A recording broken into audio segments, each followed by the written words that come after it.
या ऑनलाईन क्लासमध्ये सर्व बी ए सेकंड इयर मधील फोर्थ सेमिस्टर मधील विद्यार्थ्यांचं या ठिकाणी स्वागत करतो. विद्यार्थी मित्र हो, आजच्या तासाला आपल्याला पर्यावरणाचं महत्त्व पाहायचं आहे. यापूर्वीच्या तासाला आपण पर्यावरण म्हणजे काय आणि पर्यावरणातील जे घटक आहेत, ज्यामध्ये नैसर्गिक घटक आणि मानवी घटक हे आपण घटक पाहितले होते. पर्यावरण म्हणजे आपण सभोवतालची स्थिती किंवा सराउंडिंग असं आपण म्हणतो किंवा पर्यावरण म्हणजे सभोवतालचं वातावरण त्याला आपण त्या वातावरणाला पर्यावरण असं म्हटलेलं आहे. आपण पाहतो की सभोवताली आपण पाहतो की अ, अशा प्रकारे पर्यावरणामध्ये नैसर्गिक साधने आणि मानवी साधने हे पर्यावरणाचे मुख्य घटक असलेले आपल्याला या ठिकाणी दिसून येतात. नैसर्गिक साधनांमध्ये आपण काही घटक पाहितले होते, ज्यामध्ये जमीन, पाणी, हवा, वनस्पती, प्राणी, आकाश या सगळ्या गोष्टींचा नैसर्गिक साधनांमध्ये पर्यावरणाच्या नैसर्गिक साधनांमध्ये समावेश होतो. तर पर्यावरणाची मानवी साधने देखील आपण पाहितली होती की यामध्ये मनुष्य प्राणी, मानवी वस्ती, आर्थिक व औद्योगिक संस्था असतील, सामाजिक व सांस्कृतिक जीवन असेल, या सर्वांचा समावेश पर्यावरणामध्ये झालेला आपल्याला या ठिकाणी दिसून येतो. तर अशा प्रकारे आपण पर्यावरणाची व्याख्या देखील पाहितली होती की पर्यावरण म्हणजे सभोवतालची परिस्थिती, ज्याला आपण सराउंडिंग असं इंग्लिशमध्ये म्हटलं होतं. पर्यावरण हा मानवी जीवन व संस्कृतीचा आधार आहे आणि त्यामुळे पर्यावरण म्हणजे आपल्या सभोवताली असलेला निसर्ग, याला त्यांनी काही लोकांनी शास्त्रज्ञांनी पर्यावरण म्हटलेलं आहे किंवा काहींनी नैसर्गिक, भौगोलिक आणि जैविक परिस्थिती यांची गोळाबेरीज म्हणजे पर्यावरण असं म्हटलेलं आहे. तर अशा प्रकारे पर्यावरणाच्या वेगवेगळ्या व्याख्या पाहितल्यानंतर आपण पर्यावरणाची व्याप्ती देखील आपण पाहितली होती की पर्यावरण आपण पाहितली होती जमीन, पृथ्वी आणि आकाश अशा प्रकारे म्हणजे भूगर्भ, पृथ्वी आणि आकाश या तिन्ही घटकांमधील सर्व घटकांचा समावेश या ठिकाणी पर्यावरणात होतो आणि या सर्व घटकांचा अभ्यास या अनुषंगाने आपण पाहतो की महत्वाचा व्याप्तीमध्ये तो भाग महत्वाचा आहे किंवा त्याचा अभ्यास पर्यावरण शास्त्रामध्ये केला जातो. आपण पाहतो की चांगलं पर्यावरण हे मानवी जीवनाला उपयुक्त असतं किंवा मानवाच्या विकासाला ते पूरक असतं. कारण आपण पाहतो की पर्यावरणामधून सर्वात महत्त्वाचं आपल्याला ऑक्सिजन मिळतो, शुद्ध ऑक्सिजन. म्हणजे पर्यावरण जर चांगलं असेल, तर हवेमध्ये ऑक्सिजन पुरवठा जास्त असतो आणि तो शुद्ध असतो. हवा जर शुद्ध असेल, तर मानवाचं आयुष्यमान जास्त असतं. निरोगी जीवन आपण पाहतो की हे शुद्ध हवेवर अवलंबून असतं आणि म्हणून चांगलं पर्यावरण आणि मानवाचं जीवन आणि आयुष्य आणि त्याची कार्य म्हणजे कार्यक्षमता ही पर्यावरणावर अवलंबून असते. परंतु आपण पाहतो की काळाच्या ओघात मानवी जीवन हे आधुनिक विज्ञान तंत्रज्ञानाने बदलून गेल्यामुळे नवीन-नवीन शोध लागल्यामुळे आपण पाहतो की मानवाच्या स्वार्थी भावनेपोटी आपण पर्यावरणाचा ऱ्हास करून किंवा निसर्गामध्ये हस्तक्षेप करून आपण विकासाकडे चाललो आहोत आणि हा विकास नसून आपलं आत्मघात आहे असं आता आपल्याला लक्षात येत आहे. कारण आपण पाहतो की मानवाने जिथं हस्तक्षेप करायला नको होता, तिथे तंत्रज्ञानाच्या जीवावर हस्तक्षेप केला आणि आज आपण पाहतो की त्याचा परिणाम म्हणून हे पर्यावरणाची जी जैविक साखळी होती, जैविक जीवन होतं, ती साखळी तुटली. पर्यावरणामध्ये असमतोल निर्माण झाला आणि म्हणून आपल्याला असं दिसून येतं की आज आपण पाहतो की जमिनीचं आरोग्य धोक्यात आलेलं आहे. जंगले नष्ट झालेली आहेत, जलप्रदूषण झालेलं आहे, वायू प्रदूषण झालेलं आहे आणि त्यामुळे मानवी जीवन आता धोक्यात येत आहे. आपण पाहतो की हवामानात बदल झालेला आहे. कधी अतिवृष्टी होत आहे, तर कधी आपण पाहतो की टेम्परेचर आता 48 डिग्री सेल्सिअस पेक्षा जास्त वाढत आहे. पूर्वी आपण पाहतो की 20-25 वर्षापूर्वी साधारणपणे उन्हाळ्यामध्ये महाराष्ट्रात हे टेम्परेचर साधारणपणे 25 ते 30च्या दरम्यान असायचं. परंतु आता तेच टेम्परेचर आपण पाहतो की तापमान हे 48 डिग्री सेल्सिअस पर्यंत जात आहे.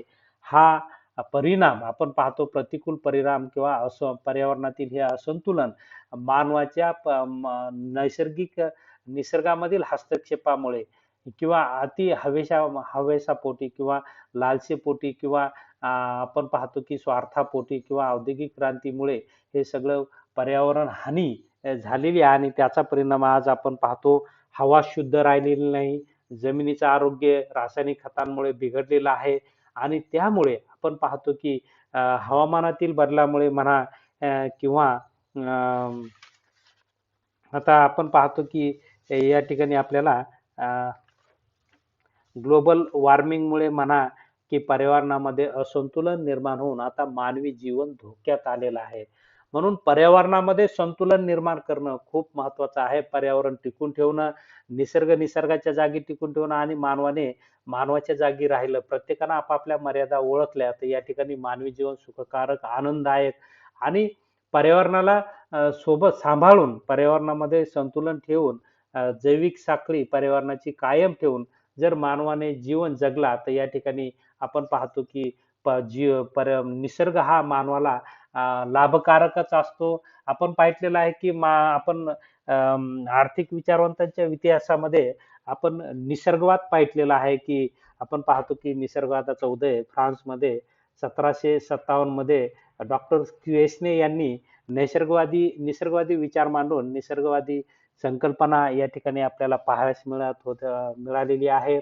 त्या ठिकाणी डॉक्टर स्क्वेसने यांनी नैसर्गिक अवस्था ही त्या ठिकाणी स्पष्ट केलेली आहे की नैसर्गिक अवस्था म्हणजे मानवाने निसर्गानुसार जीवन जगणे, नैसर्गिक जीवन जगणे. जसा निसर्ग आपण पाहतो की स्वतः वाढतो आणि एक शुद्ध हवा म्हणा, शुद्ध पाणी म्हणा की हे मानवाला देत असतो. हे निसर्गाचे खूप मोठे उपकार आहेत. तर मानवाने सुद्धा याचं जतन केलं पाहिजे आणि त्याला हानी पोहोचणार नाही यानुसार मानवाने जीवन जगलं पाहिजे. परंतु आपण पाहतो की पुढे अ, 18 18व्या शतकामध्ये 18व्या शतकाच्या उत्तरार्धामध्ये आपण पाहतो की औद्योगिक क्रांती घडून आली आणि नवनवीन शोध लागले आणि त्याचा परिणाम आपण पाहतो की मानव यंत्राच्या सहाय्याने वस्तूची निर्मिती करू लागला आणि वस्तूच्या निर्मिती मध्ये जसजशी मागणी वाढली तसतशी निर्मिती वाढली आणि आज आपण पाहतो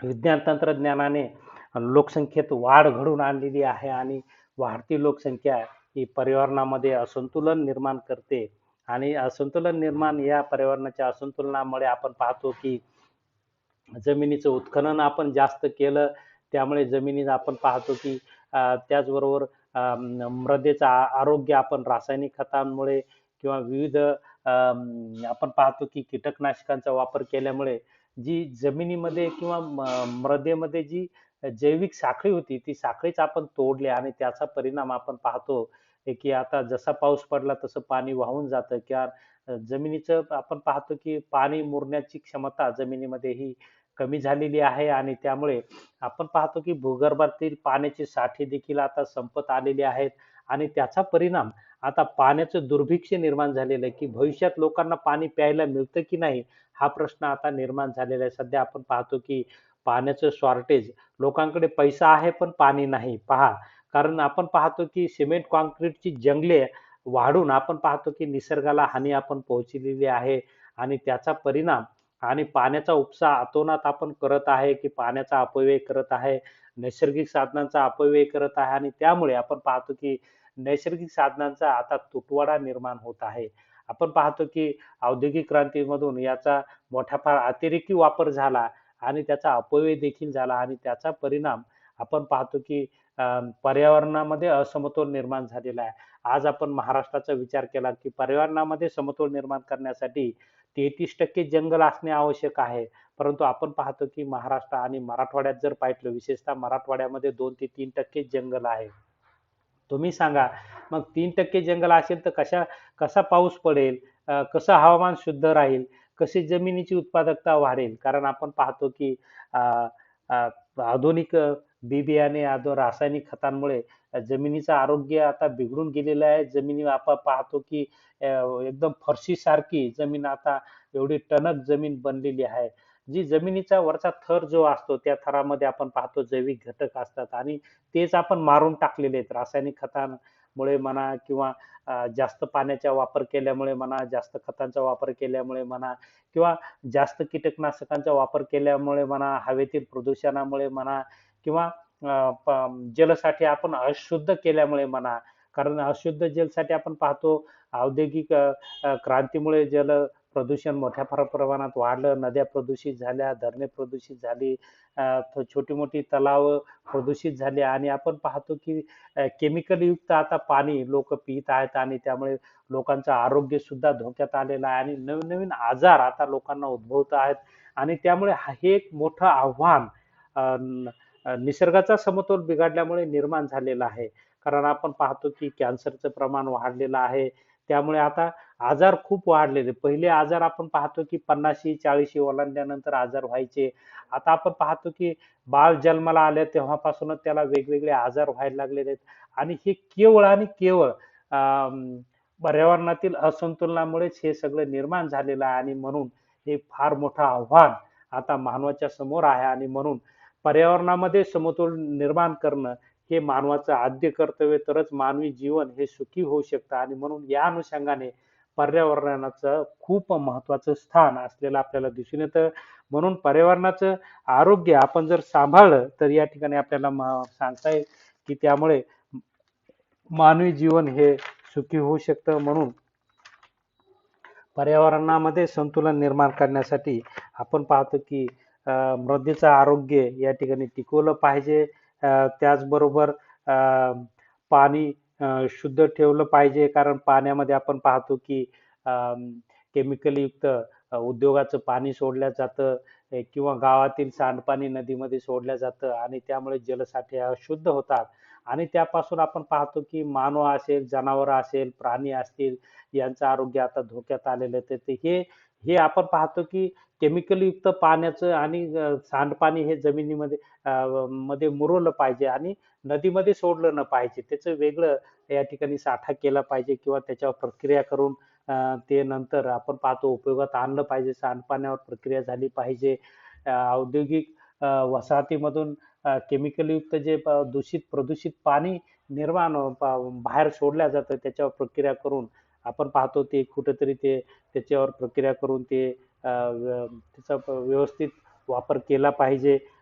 तर अशा प्रकारे जर उपाय केले तर निश्चितच पर्यावरण संतुलन निर्माण होऊन मानवी जीवन सुखी होऊ शकतं. त्याचबरोबर हवा जर शुद्ध ठेवायची असेल तर हवेमध्ये आपण पाहतो की ग्लोबल वॉर्मिंगमुळे आता आपण पाहतो की पावसाचं प्रमाण हे कमी झालेलं आहे किंवा कुठे पडला तर खूपच पडतो, ज्याला आपण अतिवृष्टी म्हणतो. कुठे पडला तर आपण पाहतो की 2-2, 3-3 महिने आता पावसामध्ये गॅप निर्माण होतो आणि त्यामुळे शेतकरी अडचणीत आलेला आहे आणि सर्व मानवी जीवनच सजीव सृष्टीच अडचणीत आलेली आहे. कारण आपण पाहतो की त्यामुळे हवा कोरडी असते आणि कोरड्या हवेमध्ये आपण पाहतो पाऊस नाही पडला तर कोरड्या हवेमध्ये अनेक धुलीकण असतात आणि या धुलीकणापासून आपण पाहतो सजीव सृष्टी ही धोक्यात आलेली आहे. कारण आपण पाहतो की याचा परिणाम मानवी आरोग्यावर होतो, तसं विविध पशुपक्ष्यांच्या आरोग्यावर होतो आणि सगळं जीवनच या ठिकाणी धोक्यात येतं असं आपल्याला म्हणता येईल. तर यावरही हवा शुद्ध ठेवली पाहिजे, त्यासाठी झाडे लावली पाहिजे, वृक्षारोपण केलं पाहिजे. एक व्यक्ती असेल तर एक व्यक्तीच्या प्रमाणात 4 झाडे लावली तर या ठिकाणी निसर्गामध्ये संतुलन निर्माण होऊ शकतं. तशा प्रकारची उपाययोजना जर केली तर आपण पाहतो की पर्यावरण हे या अनुषंगाने महत्त्वाचं आपल्याला दिसून येतं. त्याचबरोबर पर्यावरणामध्ये आपण पाहतो की अनेक प्रकारच्या औषधी वनस्पती असलेल्या दिसून येतात. त्याचबरोबर उपयुक्त मानवाच्या जीवनाला उपयुक्त अशा वनस्पती पर्यावरणामध्ये असतात. आपण पाहतो की झाड हे माणसाला सावली देतं. झाडाच्या पानापासून आपल्याला कंपोस्ट खत करता येतो. त्याचबरोबर झाडाच्या खोडापासून आपल्याला घर तयार करता येतं.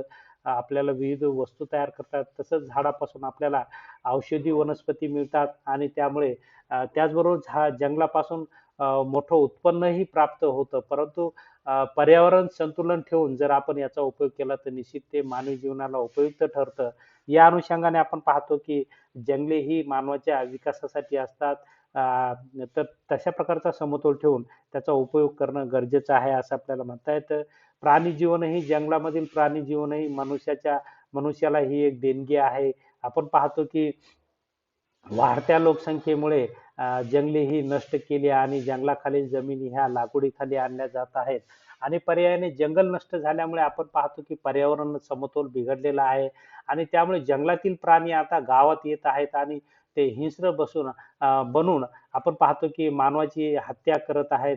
आज आपण पाहतो रोज पेपरला बातम्या वाचतो की या ठिकाणी वाघ दिसला, त्या ठिकाणी वाघ दिसला किंवा आता जंगलातील मग रानडुक्कर आपण पाहतो की शेतात येऊन पिकांची नासाडी करत आहेत. हरणाचे कळप शेतात येऊन पिकाची नासाडी करत आहेत. वानराचे कळप आपण पाहतो की शेतात येऊन पिकांची नासाडी करत आहेत. म्हणजे आता शेती धोक्यात आलेली, जंगलतोडमुळे शेती धोक्यात आलेली आणि पर्यायाने मानव देखील धोक्यात आलाय. कारण मानवावर देखील ते हल्ला करत आहेत आणि पर्यायाने शेतात जायला आता शेतकरी घाबरत आहेत. त्यांना सुरक्षितता त्या ठिकाणी मिळत नाही आणि म्हणून जंगलाच्या ठिकाणी जर आपण वाढवलं तर त्या ठिकाणी जी जैविक साखळी आहे ती टिकून राहील आणि त्यामुळे ती मानवाच्या कल्याणाला उपकारकच असते. कारण पाहतो की जैविक साखळी ही कसं आहे, एकमेकांना ती अन्न साखळी तयार केलेली आहे. जसं की उंदीर हे अन्न सापाचं आहे, साप हे अन्न आपण पाहतो मुंगसाचं आहे. अशा प्रकारे प्रत्येकाची ही अन्न साखळी ही निसर्गानं तयार केलेली. ती साखळी मानवाने अ, अज्ञानापोटी म्हणा, हव्यासापोटी म्हणा, मानवाच्या लालसेपोटी म्हणा, ही तोडल्यामुळेच पर्यावरण समतोल बिघडला. म्हणून अशा प्रकारची जैविक जी अन्न साखळी आहे, ती अन्न साखळी निर्माण होणं महत्त्वाचं आहे आणि त्याशिवाय पर्यावरणाचा समतोल या ठिकाणी निर्माण होणार नाही, असं आपल्याला या ठिकाणी म्हणता येईल. त्याचबरोबर आपण पाहतो की ओझोन वायू हा हवेतील प्रदूषणामुळे त्याच्या थरावर परिणाम होत आहे. कारण हवेमध्ये औद्योगिक क्रांतीमुळे म्हणा किंवा इतर प्रदूषित घटकांमुळे म्हणा, वाढत्या लोकसंख्येमुळे म्हणा, जंगलाचं प्रमाण कमी झाल्यामुळे म्हणा, की ओझोन वायूचा थर आता विरघळत आहे, कमी होत आहे आणि त्याला छिद्र पडून आपण पाहतो की डायरेक्ट सूर्यकिरणं जर पृथ्वीवर आली तर ती सजीव सृष्टीला धोकादायक आहे. तर अशा प्रकारे हवेतील प्रदूषण आपण जर रोखलं तर आणि ओझोन वायूचा थर जर आपण कायम ठेवला, तर या ठिकाणी मानवाचं कल्याणच होऊ शकतं. या अनुषंगाने पर्यावरण राखणं हे महत्त्वाचं आहे असं आपल्याला दिसून येतं. म्हणून हवेतील कार्बन डायऑक्साईड कमी करणे तर हे कमी करण्यासाठी आपण पाहतो की मानवाने थोडं नैसर्गिक जीवन जर जगलं तर आपल्या गरजा मर्यादित ठेवल्या आणि नैसर्गिक साधनांचा पर्याप्त वापर केला तर निश्चितच हवेतील प्रदूषण हे कमी होऊन ओझोन वायू आपण पाहतो की टिकून ठेवून त्याद्वारे आपण जी सूर्याची जी सरळ किरणे ओझोन वायूवर येऊन थांबतात तर ते तिथे थांबतील आणि मानवाचं रक्षण होईल, पृथ्वीचं रक्षण होईल. तर अशा प्रकारे आपण पाहतो की या सगळ्या अनुषंगाने मानवासमोर ज्या समस्या पर्यावरण असमतोलामुळे निर्माण झाल्या, तर त्या पर्यावरण संतुलनातून संतुलन निर्माण करून त्याचं महत्त्व, पर्यावरणाचं महत्त्व, मानवी विकासातील पर्यावरणाचं महत्त्व या विविध मुद्द्यांच्या आधारे आपल्याला या ठिकाणी सांगता येईल, की पर्यावरण जर राखलं तर शेतीचं उत्पादन आणि उत्पादकता वाढू शकते. पर्यावरण जर राखलं तर लोकांचं आरोग्य वाढू शकतं. पर्यावरण जर राखलं तर हवा शुद्ध मिळते. पर्यावरण जर राखलं तर आपल्याला पाणी शुद्ध मिळेल. पर्यावरण जर राखलं तर आपल्याला आपल्याला या ठिकाणी अं, एक आल्हाददायक जीवन जगता येईल. पर्यावरण जर राखलं तर आपण पाहतो की मानवी जीवन हे सुखी होऊन मानव समृद्ध होऊ शकतो. तर ह्या सगळ्या मुद्द्यांच्या अनुषंगाने आपल्याला पर्यावरणाचं महत्त्व या ठिकाणी सांगता येईल आणि हे सांगत असताना लोकसंख्येवर आळा घालणं हेही गरजेचं आहे. उद्योगामधील जो काही प्रदूषित पाणी असतं किंवा धूर असतो यालाही कंट्रोल केलं पाहिजे. विविध झाडे उद्योगांच्या भोवताल जर लावली तर यावर आपल्याला पर्यावरण संतुलन राखता येतं. तर या अनुषंगाने पर्यावरणाचं महत्त्व आपल्याला अनेक बाबतीत, अनेक मुद्द्यांच्या बाबतीत या ठिकाणी सांगता येईल, की यासाठी समाजातील लोकांचं उद्बोधन, प्रबोधन होणं गरजेचं आहे, की आपण अशा प्रकारे पर्यावरण ऱ्हास केल्यामुळेच, जंगलतोड केल्यामुळे म्हणा किंवा इतर कारणांमुळे म्हणा, पर्यावरणाचा ऱ्हास झाल्यामुळेच माणसासमोर अनेक संकटे निर्माण झाली. तर पर्यावरण समतोल ठेवून, जंगल वाढ करून या ठिकाणी मानव समृद्ध होऊ शकतो. अशा प्रकारचा संस्कार जर त्यांच्यावर केला आणि एक पर्यावरण संतुलित किंवा ज्ञान असणारी पिढी जर उभी केली, तर यातून आपण पाहतो सामाजिक जीवन आणि संस्कृती पर्यावरणाला अनुसरून अशी आपली संस्कृती जर ठेवली, तर निश्चितच पर्यावरणामध्ये समतोल निर्माण होऊन मानवी जीवन सुखकारक आणि विकासाकडे जाणारं आपल्याला या ठिकाणी दिसून येतं. परत एकदा आपल्याला निसर्गवाद्यांचा या ठिकाणी निसर्गवाद पुन्हा एकदा पृथ्वीवर आणणे गरजेचं ठरतं. नैसर्गिक जीवन जगणे हे सर्वात महत्त्वाचं असतं आणि आपल्या अमर्याद गरजांवर मर्यादा घालणे हेही महत्त्वाचं आहे. नैसर्गिक साधनांचा पर्याप्त वापर करणे हेही महत्त्वाचं आहे. त्याचबरोबर इतर सजीव सृष्टीची काळजी घेणे गरजेचं आहे. त्यासाठी जंगल ऱ्हास न करता या ठिकाणी जंगलांचं प्रमाण वाढलं पाहिजे, वृक्षारोपण केलं पाहिजे, जंगले पेटून न देता त्याचं संरक्षण केलं पाहिजे, जंगलाच्या आगी या ठिकाणी आटोक्यात आणल्या पाहिजे, आगी लागणार नाही त्याची काळजी घेतली पाहिजे. कारण त्यातून खूप मोठं नुकसान होतं. आपण पाहतो पशुपक्षी तर मरतातच, जैविक हानी खूप मोठ्या प्रमाणात होते आणि ही हानी मानवाच्या विकासात अडथळे निर्माण करते आणि म्हणून पर्यावरण समतोल ठेवला तर मानवाचं जीवन सुखकारक होऊ शकतं. एवढं महत्त्वाचं स्थान पर्यावरणाचं मानवाच्या जीवनामध्ये असलेलं आपल्याला दिसून येतं. तर या ठिकाणी आपण थांबूया. या तासाला आपण उपलब्ध झालात, शांतपणे ऐकून घेतलं त्याबद्दल आपले आभार व्यक्त करतो आणि थांबतो. धन्यवाद.